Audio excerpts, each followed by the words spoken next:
Hi, welcome back to Not So Obvious Watches. I'm Pete McConville. Another day, another watch review today. I'm on a roll with these. Today we're doing the Seiko Prospex 200 Automatic Blue.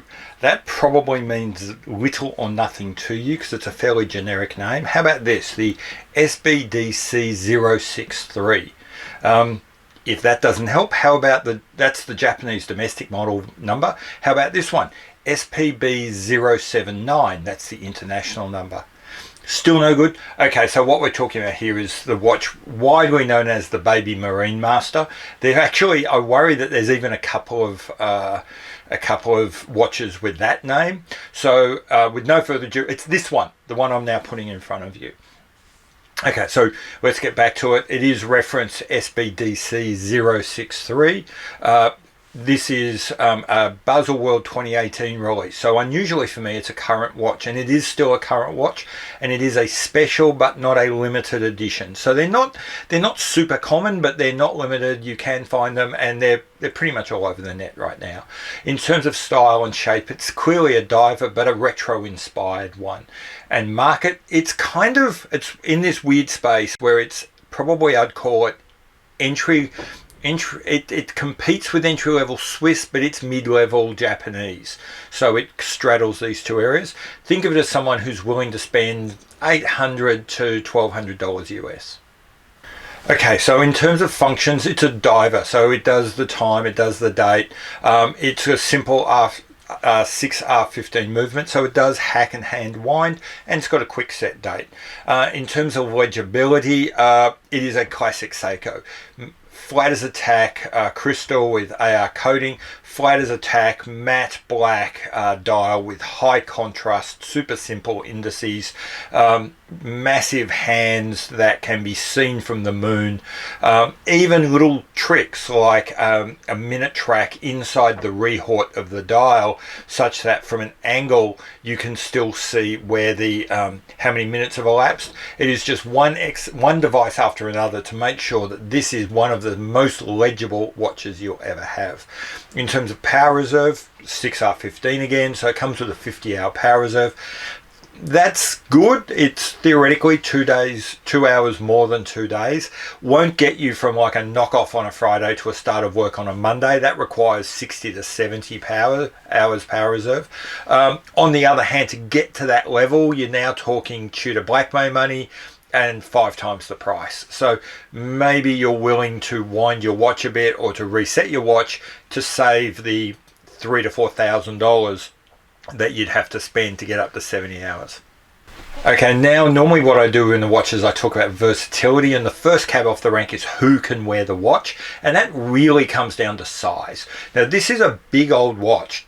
44 millimeters cross, 51 millimeters lug to lug, and 13.5 millimeters thick. Sorry, 13.1 millimeters thick. And it doesn't look any of that. I might repeat this later if I forget that I've said it, but I had to measure this watch with calipers because I thought the spec sheets was lying to me. When I compare this watch and sit it next to like an Alpina C Strong, which is within 0.5 millimeter of those dimensions, it looks massively bigger. So yeah, this watch is 44 millimeters cross and 51 millimeters lug to lug. It doesn't look any of it. That said, the looks make no difference when it's on your wrist. At the end of the day, that's a physical thing, not an optical illusion. Fits easily on my 7.5-inch wrist. Given the placement of the lugs and the fact that they sweep quite low, they're not super aggressive, but they're quite low. I reckon you could go down to about 6.5 fairly comfortably with this watch, but as always, try before you buy. In terms of robustness, this is where Seiko is beginning to lift its game when we get to here. Yeah, it's got the 316L steel, like pretty much every other watch on the planet. That's made from steel. But in this case, we go to a sapphire crystal in place of hardwicks. So that is a huge step up. The casing's also got Seiko's new Dia Shield coating. Now, I think I've lost about 4 hours of my life trying to Google and find out what Dia Shield is. What I can find is Seiko claims it makes the surface of the watch 2 to 3 times tougher, more scratch resistant, less prone to corrosion, which isn't really much of a problem with stainless steel generally anyway. Though everything I've seen indicates it's a surface coating, not a metallic treatment. So this is not a heat treatment like case hardening or a cryogenic treatment like the tegimented steel that Damasco or Sin use. This is just a coating on top of the watch material itself. The reputation is it does good things in stopping little scratches and swirls. I've not had the watch long enough or beaten it up enough to be able to confirm that one way or the other. Okay, so on the inside, this watch comes with a Spron 510 non-iron based hairspring. I don't know if Spron's proprietary name or material, but what it is, it's a cobalt, nickel, chromium, molybdenum alloy. You'll notice no iron in that. So it's got excellent anti-magnetic properties, which makes this watch just a little bit more proof against big high power magnets than your average watch. I haven't bothered to research just how many Gauss and just where that puts it. Let's just say better than your average diver, but I wouldn't be treating this as a mil-Gauss replacement. Finally, the bezel is stainless steel. I think stainless steel is like my favorite material for a bezel. Aluminium is just that little bit too soft and does, whilst I kind of like the scuffed up look, and ceramics never get there, and if they do, you run the risk of cracking it or chipping it or just outright shattering it. Steel is kind of like this Goldilocks, will scuff up a little bit, will show that the watch has a history, but you're not running the risk of the catastrophic failure you would be with, say, ceramic. Okay, comes with Seiko's normal 200 meter water resistance when a lot of other divers in this segment are going to 300. I think that's perfectly okay. None of us will actually dive to that depth.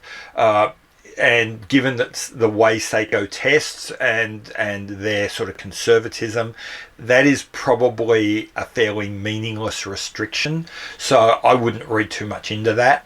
Also, because it's a retro-inspired design, it comes without crown guards. Again, for the desk divers that virtually all of us are, I doubt that that's really an issue.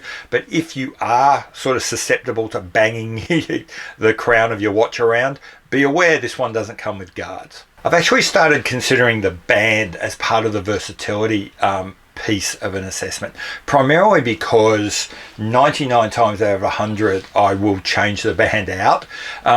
So from that point of view, this is a very versatile watch in that, like every Seiko tool watch, it has drilled lugs, which means it's so dead easy to get those lugs out, put something else in and go for your life. 20mm lug distance, so again, classic Seiko. If you have a spare band at home, it will almost certainly fit this watch. Now, the band, it comes with a very nice silicone accordion style band. Like every silicone band, it is such a dust monster and has always got this little case of dandruff going.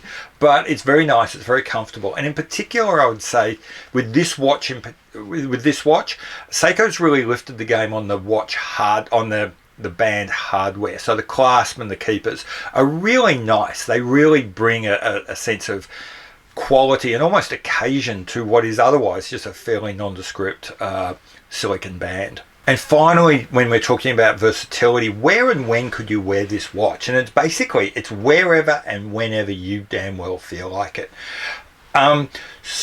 Rolexes have always been thought of as Rolex Submariners have always been thought of as a watch that you can wear pretty much like this, anytime, any place. And I've never really understood. I mean, I've seen them in the flesh, I've worn them, but I've never tried to, mentally tear one apart and do a review. I think I understand the trick that subbies are pulling off now that I've torn the Marinemaster apart, sort of in my head. And that is that retro styling. That means you tend to shrink the size of the watch, make the watch a little bit more discreet, bring the dial and the bezel in a little bit, but perhaps have the watch swell or maintain all of its mass underneath that dial. I think I can really see that's a trick to physically shrink this watch and transport it from the world of pure hardcore in your face tool watch that would look out of place somewhere, and instead makes it a watch that you can wear, as I said before, anytime, any place.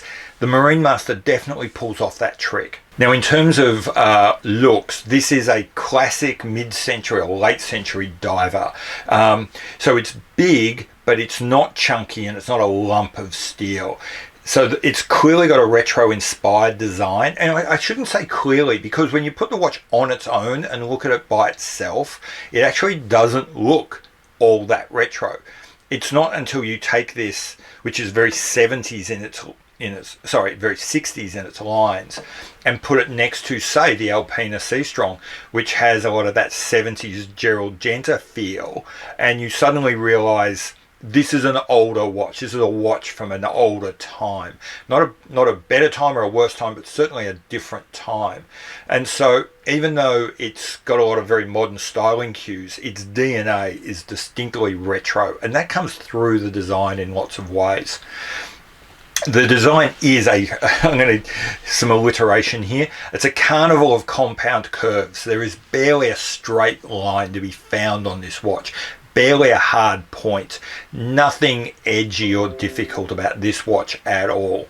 And it curves in every direction, from case back through mid case to dial. It curves from one lug through to the mid case and then back to the other lug. And it curves both vertically and horizontally, as I said, in these complex compound curves. And it does all of this really elegantly and really smartly. There's nothing fussy about the design, nor is there a single slab-sided, hint of boringness. It's just really beautifully proportioned, beautifully drawn, and as I discussed later, beautifully executed. The dial takes up that line of simplicity, beautifully executed, and ramps that up to probably 11, as is common for a lot of Seiko divers. Probably we can all think of, like, they've got their occasional, I was going to say, joke ones, like some of the monster fangs and stuff where they play it up. And then there's some of their decorative ones, like this limited edition Save Our Oceans ones. But their core line of professional divers are bound together by this one idea: dead flat, matte, boring as all hell, incredibly clear and iconically simple dials. And that's what Seiko brings us here. Dead flat, matte. It's like the inside of one of those photo booths. It just sucks light in on that dial. Punctuated by these brilliant, large, silver bordered indices and hands, both with matching lume. So it's simple, but everything works. Everything's cohesive. Everything matches. So whether it's the color of the lume on the hands and the indices, whether it's the silvering of the externals of the hands and the externals of the indices, everything just works. I'm not a massive fan of the date implementation. I would have preferred. I like the fact that it's clearly just eliminated the indice at 3. I think if you have to put a date on, and if that date messes with an indice or a numeral at all, then that indice or numeral must be removed. I hate like half or butchered indices and numerals, and Seiko have done the right thing here. Just ripped out the indice at 3, put in a date. I would have preferred it to be color matched, so a black date wheel with a white date coming through. The way Seiko's done it is almost certainly more legible and more functional, but I would have gone for the aesthetics in this one. But the bezel is absolutely gorgeous. It's this slightly rounded stainless steel, which has then been coated in this blue. It's a very difficult blue to describe, kind of a deep cyan. So it's a blue with a hint of green running through it, and then you just suck you rip some of the saturation and color out of it and just deepen it up and give it a bit of a metallic feel. My daughter calls it petrol blue, and I can kind of see where she's coming from. It has that kind of industrial chemical look coming through, which I think is a perfect choice for this watch. That industrial chemical blue acts as a visual bridge from the high polished stainless steel of the case and the flat matte black of the dial, going through with this punch of color, but a punch of color that kind of fits the industrial aesthetic of the watch, works perfectly. And yeah, you've got the choice of the blue and the black. I chose the blue, and I would recommend everyone go the blue. Rolling the watch over, there's nothing much to see. It's a classic Seiko Tsunami on the back with the reprint, essentially the reprint of the spec sheet. It's very nice, but nothing much else to say, so move on. On the wrist, look, the watch continues to be a good looking watch. It's not going to be diminished by having a wrist underneath it, but it's not going to be a watch with a huge amount of presence. This is the flip side of that magic trick that makes it shrink down and become more acceptable in all places and all times. The payoff for that, or the cost of that, is that you lose some of that look at me, I'm a diver wrist presence that bigger, more modern, more contemporary styles will have. That is what it is. I don't think that I haven't found a watch ever that's found a way to get both of those things. That said, it sits on the wrist very nicely. Now these Seiko watches always seem to be just a little bit pot-bellied. I don't know if the movements are particularly fat or just how they design their cases, but there's always a bit of the case back always has this bit of a pot belly that pushes it away from the rest of the case. On the wrist, that can mean it looks like it's sitting just a little bit high. That's not an issue. It actually sits quite flush and it's no problems. I would be concerned if I was going to put this on a NATO, particularly a thicker NATO, where you could end up with a watch that looks like it's kind of propping up on top of your wrist. So with a thicker NATO, I'm not sure if this watch would quite go. In terms of the feel, I'll start with the weakest point, and that is the controls. They're okay. The 6R15, this is a theme I'll come back to later. The 6R15 is a very workmanlike unit. It's not designed to be a high-spec, high-end, buttery, smooth unit. It's a workman that you can rely on to dig that hole, to build that bridge, to do whatever it needs to be done. And as a result, whilst everything's positive and moves nicely, in the operation of the crown and the operation of the crown, sorry, it's okay. But like a lot of these Seikos, it feels a little bit gritty, a little bit sandy when you're winding it up. It moves into positions, but not with a lovely crisp clunk, and I know exactly where I am. Sometimes you've got to fish backwards and forwards between first and second position for date and time. On the hand though, this thing is glorious. It's whenever I talk about how watches feel when you're holding them, but I've always wondered whether I should, because it's a hard thing to describe. But this one, I think I can. Have you ever been into like one of those art stores or craft stores where they sell like kind of glass pebbles? They look like little rocks, but they're made from glass and they've been worn smooth, and so they're kind of warm to touch and smooth and silky, and you can almost feel like you want to put your hand into it and run it through your hand and you get a massage. That's what this watch feels like. The way everything's curved and polished and just, it's so silky in your hand. Sometimes I like to just hold this watch. It just feels so nice. On the wrist, it is great, but not the best I've had. I would still say, funnily enough, the best and most comfortable watch I've ever worn is the Seiko Turtle. I don't know what it is about that design, but it is just uber comfortable. This watch is good, but it's not quite there. Probably because it's, all these things about case shaping and everything. Certainly there is absolutely nothing abrupt in this case. There's nothing that is in. There is some nice scalloping of the edges, which gives your wrist and hand some freedom of movement before you start pinching or anything against the side of this case. So it's going to be very, very comfortable. Just if you asked me to rank it, it's not the most comfortable watch I've ever worn, just a little bit inside that. In terms of build, a consistent theme is going to come through here, which is the designers by and large went for very simple themes, very simple designs with not a lot of flourish. And what that means for the build is across the board, solid build, competent build, well done build, but there's not really an opportunity for the designer, for the builder, to show their worth. There's not, because we have long graceful curves, not lots and lots of little facets. You don't get to see how they control the edges and the points, that because the dial is so matte flat. You don't get to see, you know, clever guilloche work or anything like that. That said,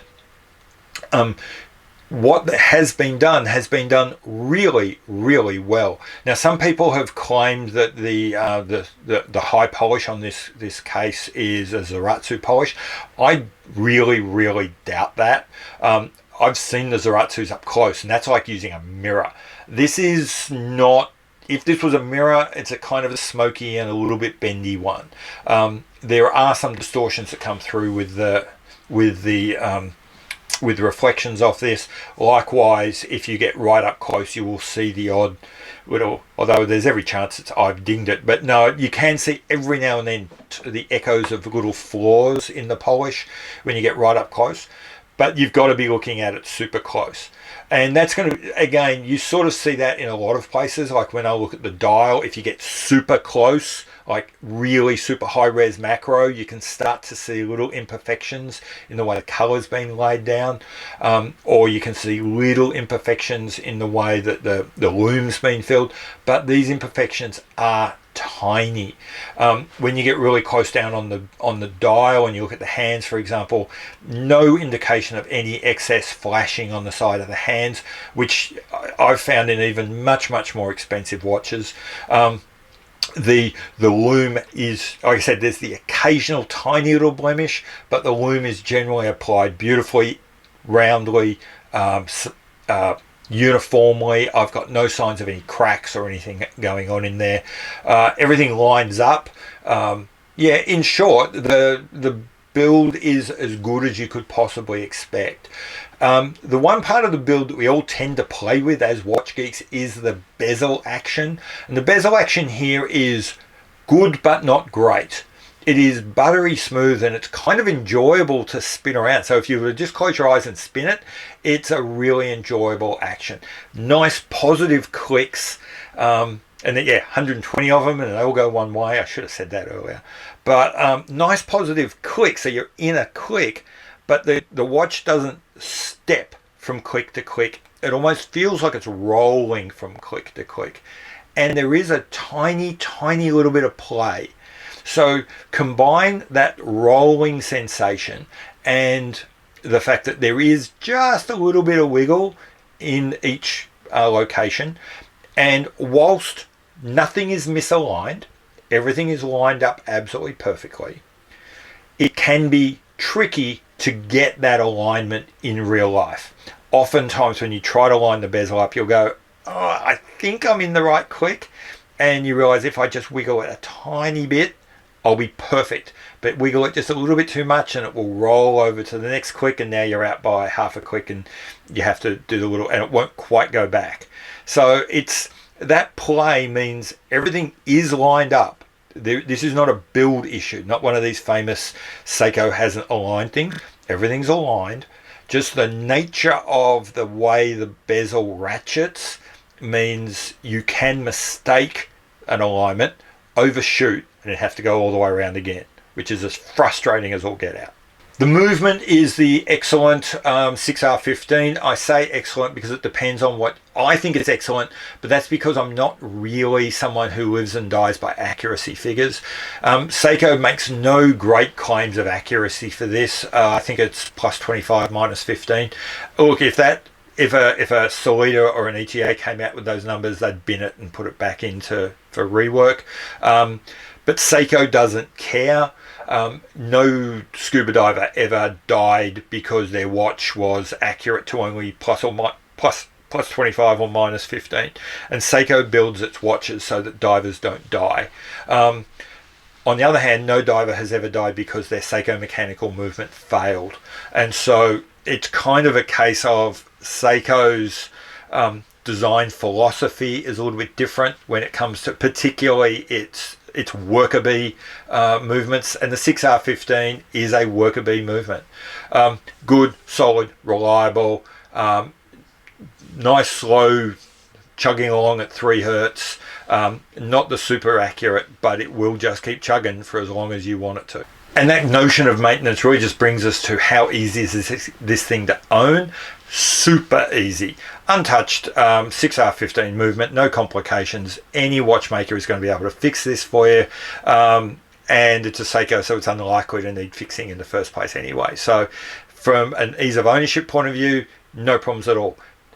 Buying it in the first place, a little bit trickier. As I said, it's not a limited, it is a special edition. It's all over the net. You're not going to find one in a mall, I doubt. I've never seen one, even in a boutique, but I do see them online, and they're relatively easy to get hold of. In terms of price, generally somewhere between $800 and $900 US, depending on your band option.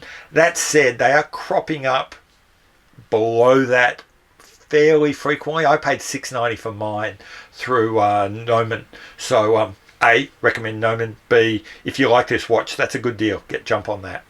If you haven't seen my watch reviews before, one of the things I tend to harp on is the authenticity of a watch. And I think about the authenticity of a watch in 3 ways. How true is it to the history of the brand and that watch itself? But at the same time, and balancing with that, how true to itself is the watch? Is the watch constrained to that history and forced to live with the mistakes of the past? Or has the watch been allowed to grow and get better? And the last thing is, how transparent or how honest is the watch? Does it do what it says? And in every single case, the Seiko nails this. It's one of the most authentic watches I've ever seen. It is theoretically a reissue of the 6159 Seiko from 1968. I say in theory because if you think of reissues, watches tend to live on a spectrum, and there's the absolutely faithful rebuild of the original down one end, and then there's the kind of retro inspired by its predecessor at the other. The baby Marinemaster is very much down the inspired by its inspired by but not driven by its predecessor. And I love that it does that one. I do have a soft spot for companies which physically reproduce an older watch, but quite often I end up not loving that watch because the errors and the limitations of the past are now just brought forward, and we have to deal with them again. That Seiko's really avoided that. If you put these watches next to each other, you can certainly see that one is the parent of the other, or perhaps grandparent of the other. But at the same time, so Sony's respected its design language and has respected its history, which is great, but at the same time has not been constrained by that history. So they've messed with the sizes to make it a little bit more of a modern size. They've messed with the case finishing so that you get 2019 levels of finishing, not 1968 levels of finishing. You get 2019, what we know about ergonomics and design in 2019, not limited by what we didn't know about those things in 1968. So I think this watch really balances that respect of its past, but acknowledging and being free to enjoy its future really, really well. As far as transparency goes, as far as honesty goes, this watch is as honest as the day is long. There is Bill over at Watch Outside is really big on whole transparency and honesty. One thing I don't think you can ever accuse Sony of is lying about what its watches can do, or even telling little fibs about what its watches can do. It just comes out and tells you what it can and can't do. That's it. If you haven't watched my channel much before, or watched one of my other reviews, you might not realize I am really big on this idea that fundamentally watches are positional goods. That as much as we say things like buy what you like and don't care about anyone else, I recognize that that's largely not possible, and most of us will care what other people think of their watches. And so I make a point of trying to address that, and I call that the positional power of the watch. And I'll often describe it in terms of people or social groups, so you can get a kind of sense of what's going on. Now, when we talk about the positional power or who this watch is, it's ultimately a Seiko. It is the local hero, the local boy made good. That's both good and bad. It's like the celebrity that you know because you run into them every day, as opposed to the celebrity that is a media megastar and you only hear of occasionally. And what that means is it can never be too bad, because you know it, you're familiar with it, your dad had one, your brother played football with this guy, you know it can't be too bad.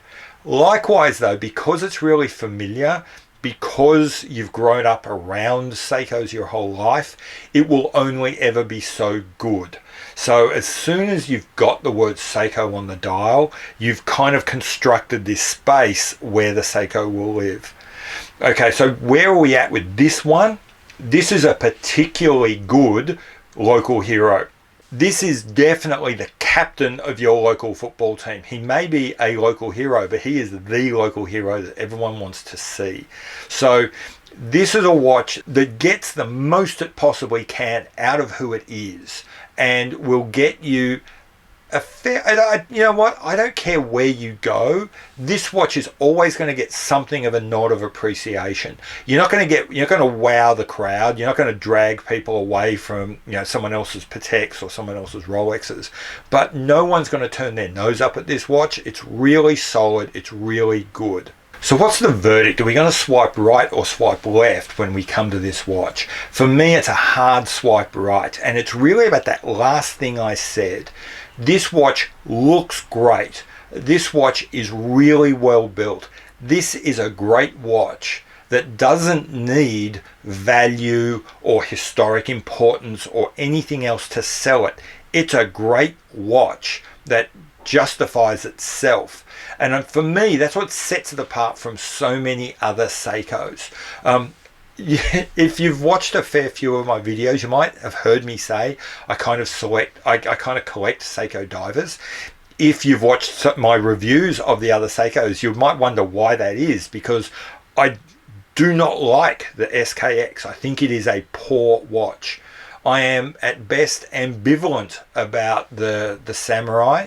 I kind of like the Turtle, but why then would I collect Seikos? I collect Seikos because of this watch. This is the watch that doesn't need to be justified in any way other than it's a great watch that deserves to be respected, loved, and owned. And so for me, this is a hard swipe right. To the point where I get a little frustrated when I'm watching other YouTubers and they talk to people, they answer the perennial question, what would be a good starter watch? And they all go with the SKX, or they all go with the Turtle or the Samurai. Look, if that's your ceiling, if that's really all you can afford, SKX is shit, don't buy that one. But the Turtle and the Samurai are good watches. That's not bad.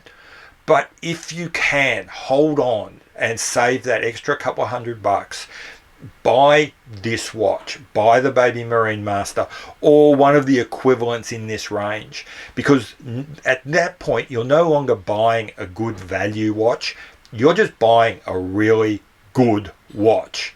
The fact that it's great value is a nice to have, but it's not the reason you buy this watch. So that's it. I love this watch. I hope that came through in the video. It's not perfect. It's got its limitations. At the end of the day, it is a sub $1,000 piece. I'm not for an instant trying to say it compares to like a Rolex or an Omega Seamaster or something, but it is really, really good. And then throw the relatively low cost in, and I don't understand how you can go past it. That's it. That's my take. I've been Pete McConville. This is Not So Obvious Watches. If you want to get in contact with me, hold on for just a little bit. After this, a card will come up with my Instagram handle. You can DM me there. There'll also be an email address. You can email me there. You'll notice I don't do wrist checks because I constantly forget anyway. I do wear watches, but I just forget to do the wrist check. If you're interested in what I'm wearing today or what I'm wearing and what's in my collection, go check out my Instagram. Leave a comment below, but please, more than anything else, please subscribe. I'm growing slowly but surely. I can do my bit, which is, you know, put out videos. I need you to do your bit, which is really just push that little button. So go right ahead, please push that little button, and I'll see you later. Bye.